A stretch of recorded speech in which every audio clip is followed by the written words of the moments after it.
when the Bible says, let us make man in our image. When Jesus came on the surface of the earth and was about to begin his ministry, the Bible says he called his disciples. He looked at Peter and he said, follow me and I will make you. That there is a making process. Now, I need you to now tie this to Exodus 25 verse 8, when the Bible says, God said, let them make me a sanctuary.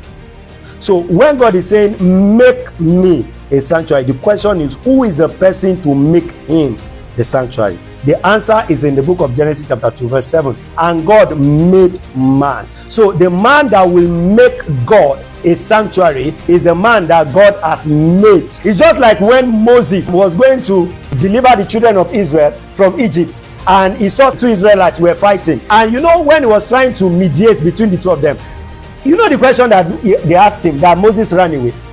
He said, who made you a ruler and a judge over? Who made you? Now, that was the question that made Moses run away. Moses had to go through that making process. That thing took Moses another 40 years. Moses had to go through a 40 years of making process, because when that question was posed to him, who made you? Moses could not answer. Who made you? Have you been made? I'm asking you, O child of God, those things that you are trying to do for God, who made you? Have you been made? Before you go and start running, you need to be made first. The Bible says, and God made man, and until this man was made, this man was not given a garden. This man was not put into a garden, and everything that you saw that happened in Genesis chapter 2 did not happen until this man has been made. There is a making process that this man needs to submit himself to first. It is after he has submitted himself to that making process that this man can now be qualified to make me a sanctuary. In Exodus chapter 25, God said that I may dwell among them. So even in that old order,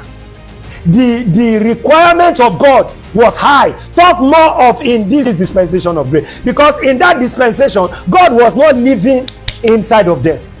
God said that I may dwell among, they should make me a sanctuary, that I may dwell among them, that I may dwell in the midst of them.